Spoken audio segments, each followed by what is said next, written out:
Hey Courtney, thank you for your patience while I put your website audit together. The purpose of this will be to give you some actionable items you can do to increase traffic to your site and generate more leads through your website. I'm going to touch on the on-page optimization, so things you can do on-page as well as your off-page optimization. Off-page optimization is basically used to target your traffic you want, and the on-page is used to generate the lead from that traffic. Now, first things first, I notice you don't have a kind of a hero, what's known as a hero page. Hero block. Now, it can be something simple as what I find good about a hero block is that it can just be something simple, have North Financial Consulting, and it can have it's a good thing to put your heading, your H1 heading, which could be credit score improvement and financial advising company. Something like that. But what that does, essentially, I'll go over H1 and H2 tags. I notice you have a few of them, but they're not set up in the correct manner. So I'll go over that in a second. But first thing, what I would do is I would have a click to call. I know you've got this, which is actually quite great. It goes to a booking calendar. People can book it in. But sometimes people will probably just want to call.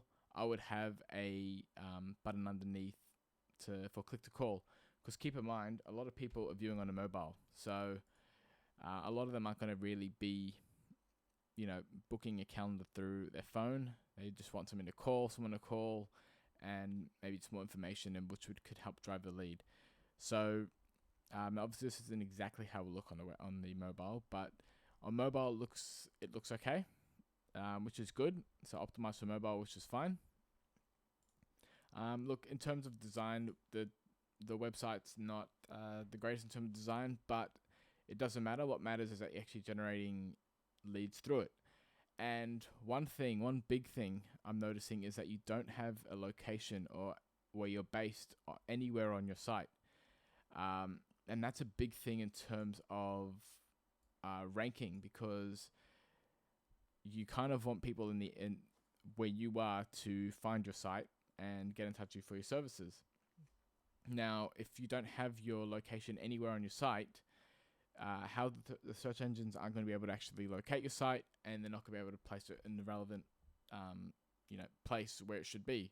So, what I mean by that, if you're based in Toronto and you have it there, Google knows, okay, so this is based around Toronto, so anyone around there will kind of get the site, and to put it in a quick way. Another thing I would do is I would add more content to your site. So I'm talking maybe 1,200, 1,500 words. What that does, it actually drives relevance to your site. And that's done through a few ways. Now, I've talked about H1 headings before. I noticed you do have a few. You've got our expectations, credit score improvement process.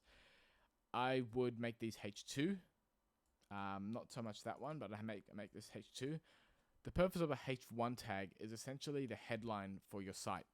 It's what you want the search engines to essentially convey your site as being. So in this case, financial services, financial consulting, you want your H1 tag to kind of be related to that, with your H2 tags reinforcing that. So for example, credit score improvement process is reinforcing financial consulting.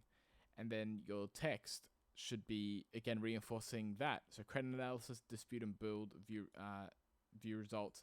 So all of that sort of stuff could be H2 tags, which then reinforce the overall, context of your site, of what you're doing.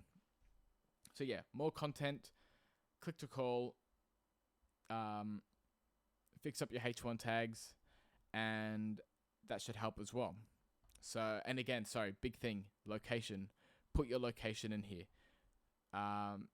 Again, I can't stress how important that is to have at least the location. Even if you have a map with your location, that would help. It doesn't have to be the exact location. It could be just a city you're in.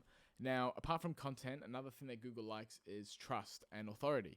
So a way you build that is, think of Google as a popularity contest, where the more votes you get, the more popular you are. And the way to get votes is through backlinks. Essentially, they're a vote for your site. Now, the way to get backlinks is essentially having another business, preferably in a related kind of industry, linking back to your site and essentially endorsing you, saying, yes, we endorse a site and here's a link from us to them. And what that kind of correlates to is these numbers up here. Now, you don't have to worry too much about what they mean, but just know that the more, the better. The higher, the better. They basically correlate with the authority and trust of your site. And when that is working in conjunction with your content, that's when you start to see results in the ranking and the search engines, which still takes time, but you will get there by focusing on those things. So I'm going to kind of leave it there. If you do want more information, please feel free to contact me at my email, roger, R-O-G-E-R, at rjwdigital.com.au, and I'll be more than happy to help you out. Thank you.